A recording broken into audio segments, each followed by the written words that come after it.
जी दोस्तों, एक ऐसा वाकया जो आपके रूह को झंझोड़ दे। यकीन मानो, सुनना मेरे अजीज दोस्तों, आपको मजा आएगा और उसके साथ साथ आपकी रूह में जो ताजगी आएगी ना, आप उसे महसूस करोगे। यकीन मानो, आप थोड़ी देर इसे सुन तो लो। मेरे अजीज दोस्तों, एक शख्स अल्लाह के नबी सल्लल्लाहु अलैहि वसल्लम की खिदमत में हाजिर हुआ और उसने एक अर्ज किया कि या रसूलुल्लाह सल्लल्लाहु अलैहि वसल्लम, भूख ने परेशान कर रखा है। भूख ने भूख ने परेशान कर रखा है। अल्लाह के नबी सल्लल्लाहु अलैहि वसल्लम उनके दर्द को समझे और कहा कि जाकर के देखो, घर में कुछ है खाने को। अपनी एक बेगम के पास, दूसरे, तीसरे, चौथे, सारी बेगमात के पास खबर पहुंची, लेकिन उधर से क्या जवाब मिला कि कह दो कि पानी के सिवा इस घर में कुछ भी नहीं है। दो जहां का बादशाह है, दो जहां का बादशाह, जिसके सदक़े में सारे जहां को नूर मिला है। मेरे अजीज दोस्तों, उसके घर से ये पैगाम आ रहे हैं कि उनसे कह दो कि घर में पानी के सिवा कुछ भी ना है। अल्लाह के नबी सल्लल्लाहु अलैहि वसल्लम सहाबा में ऐलान फरमाते हैं कि मेरे सहाबा, आज इस शख्स की मेहमान नवाजी कौन करेगा। एक अंसारी रजी अल्लाह ताला अन्हु खड़े हुए और कहने लगे कि या रसूलुल्लाह सल्लल्लाहु अलैहि वसल्लम, मैं इसके लिए तैयार हूं। उनके सुपुर्द किया गया उस मेहमान को। सुनो मेरे दोस्तों, सुनोगे ना,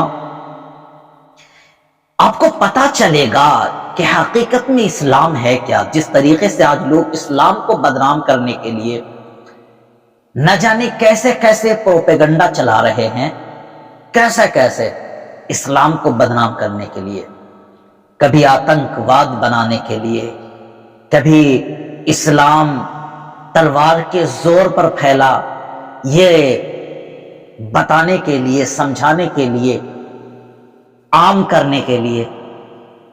लेकिन इस्लाम का मिजाज क्या है, हकीकत में इस्लाम को पढ़ो फिर पता चलेगा। सुनो मेरे दोस्तों, वो सहाबी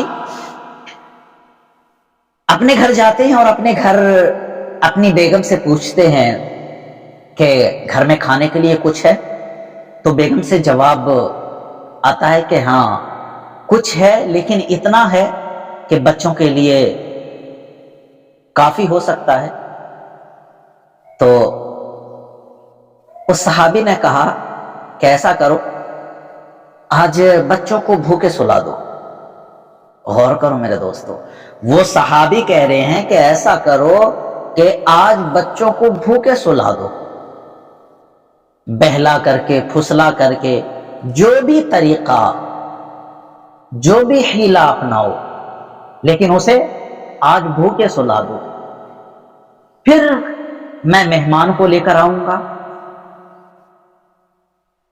और मेहमान के सामने दस्तरखान पेश करना,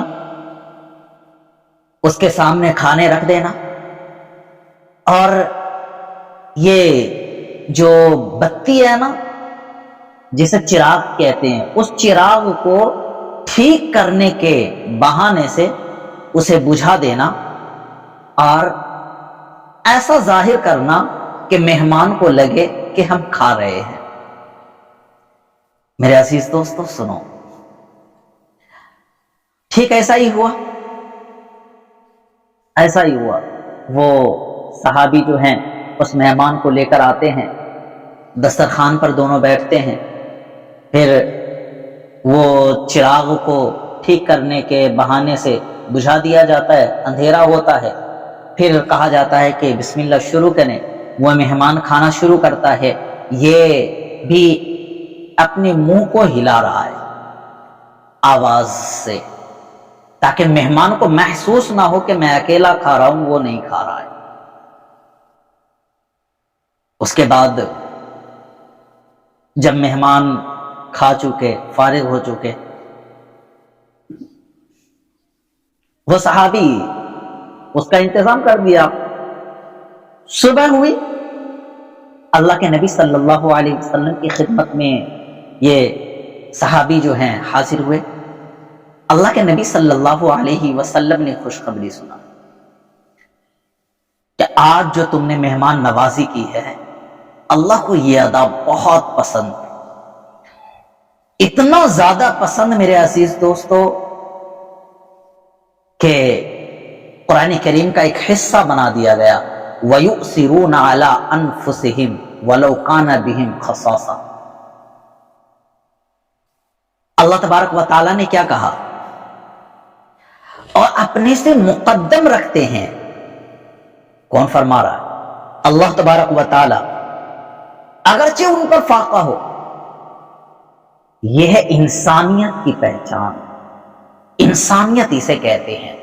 ایک انسان ہے جو اپنے پیٹ کو پیٹ نہ سمجھے، اپنے پیٹ پر پتھر باندھ دے، یا پھر اپنے پیٹ کی جو آگ ہے نا اسے پانی سے بجھا دے، لیکن کھانا کسی اور کے حوالے، وہ لقمہ کسی اور کو، اپنا لقمہ کاٹ کر کسی اور کو دے دینا، یہ ہے اسلام۔ اسلام کی تعلیم آج نہ جانے کیسے کیسے لوگ ہیں۔ آج اکثر گھروں میں بھی شاید اس طرح کی شکایتیں ملتی ہیں۔ وہ شکایت کیا ہوتی ہے کہ پہلے اپنا گھر دیکھ لو، بعد میں دوسروں کا دیکھ لو۔